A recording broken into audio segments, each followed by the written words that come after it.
ইয়া আল্লাহ, ইয়া আল্লাহ।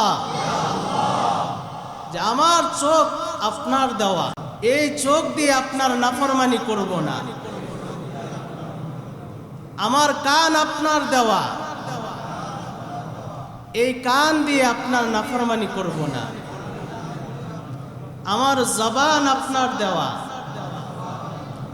এই জবান দিয়ে আপনার নাফরমানি করব না। আমার আকল, আমার বিবেক আপনার দেওয়া, এই বিবেক দ্বারা, এই আকল দ্বারা আপনার নাফরমানি করব না। আমার হাত আপনার দেওয়া, এই হাত দিয়ে আপনার নাফরমানি করব না।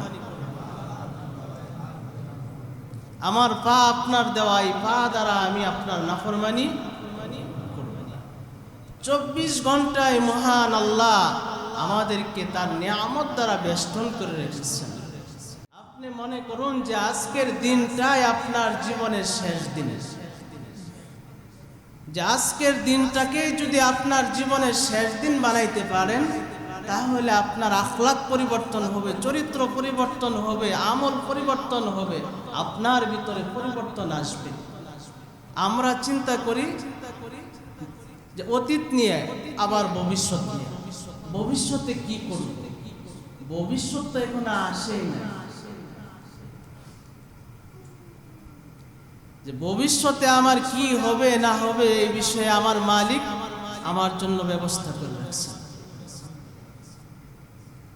আমার মালিক উত্তম ব্যবস্থা করে রেখেছেন যে আমি ভবিষ্যতে কি করব না করব।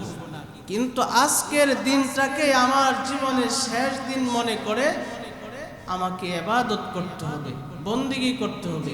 যদি আমি আজকের দিনটাকেই জীবনের শেষ দিন মনে করি, তাহলে এখানে এরকম কেউ আছে যে নামাজ ছেড়ে দিব? জুমার নামাজের পর আসরের নামাজ পড়বো না, মাগরিব পড়বো না, এশা পড়বো না, এরকম হবে? যেহেতু আজকের দিনটাই আমার জীবনের শেষ দিন, তাই নামাজ ছাড়ার কোনো সুযোগ নাই। যে প্রতিটা ঘন্টাকে আমার জীবনের বছরের মতন মূল্যবান মনে করা, দামি মনে করা, প্রতিটা মিনিটকে মূল্যায়ন করা, প্রতিটা সেকেন্ডকে মূল্যায়ন করা, যে আমার জীবন থেকে যে সময়টা চলে যাচ্ছে, এটা আর আমি কখনোই ফিরে পাবো না, কখনোই ফিরে পাওয়া যাবে না। গড়ির কাটা, আগে কিছু গড়ি ছিল, দেখতেন টুন টুন করে আওয়াজ করতে ছিল না? যখন ঘন্টা বাজতো তখন কি জোরে একটা বাড়ি দিত। এই টুন টুন করে গড়ি কি বলতেছে? তোমার হায়াত থেকে 1 সেকেন্ড চলে গেল, 1 মিনিট চলে গেল, একটা ঘন্টা চলে গেল। আপনাকে সতর্ক করা হয়েছে, তামবিহ করা হয়েছে, কিন্তু আপনি সতর্ক হন না। মুহতারাম হাজিরিন, যে আজকের দিনটাকে আমি আমার জীবনের শেষ দিন মনে করে আমি নিজেকে পরিবর্তন করি। আমার ভিতরে যত খারাপই আছে, যে মানুষের মধ্যে ভালো গুণ খারাপ গুণ উভয়টাই আছে, যে মন্দ স্বভাব যেগুলো আছে সেগুলো পরিত্যাগ করা। যে আজ থেকে আমি ছোট থেকে ছোট কোনো ভালো কাজ ছাড়ব না, ছোট থেকে ছোট কোনো ভালো কাজ ছাড়ব না। যে বহু মানুষ এরকম ভাবে লম্বা আশা করছে সামনে ভালো হবে, ভালো হওয়ার সুযোগ পায় না। আমি যে সামনে ভালো হওয়ার জন্য, পরিশুদ্ধ হওয়ার জন্য সময় পাবো, এর কোনো নিশ্চয়তা আছে? যেহেতু নিশ্চয়তা নাই, আল-আন, এখনোই আমাকে আপনাকে শুধরাইতে হবে, জিন্দিগির মূল পরিবর্তন করতে হবে।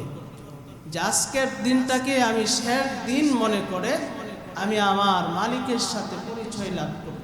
যে আমার মালিক আমাকে এত নিয়ামত দান করলেন, কিন্তু আমি সেই মালিক সম্পর্কে গাফেল, আমি আমার রব সম্পর্কে গাফেল, আমি আমার স্রষ্টা সম্পর্কে গাফেল, আমি আমার রবকে মানি না, আমি আমার মালিককে মানি না, তাহলে আমি সবচেয়ে বড় নাফরমান। যদি এই নাফরমানি অবস্থায় আমার মৃত্যু হয়, ইন্তেকাল হয়, তাহলে আমার অবস্থা কি হবে? আপনার অবস্থা কি হবে? মুহতারাম হাজিরিন, যেই মালিকে আপনাকে হায়াত দিলেন সেই মালিকের জন্য আপনি 5 ওয়াক্ত নামাজের জন্য মসজিদে আসার সময় আপনার হয় না। বিবিকে সময় দিলেন, ছেলে মেয়েকে সময় দিলেন, মা বাবাকে সময় দিলেন, বন্ধু বান্ধবকে সময় দিলেন, তাদের জন্য আপনি সময় ব্যয় করলেন। সময় তো আপনার বিবিও দেয় নাই, আপনার সন্তানও দেয় নাই, দিছেন কে? জবান খুলে বলুন আল্লাহর নাম আরো জোরে বলুন। গত সোমবারে এক মহিলা নেতার স্লোগান দিয়ে দিতে গিয়ে মারা গেছে, শুনছেন না? শুনেন নাই? আল্লাহর নাম উঁচু আওয়াজে বলুন আল্লাহ।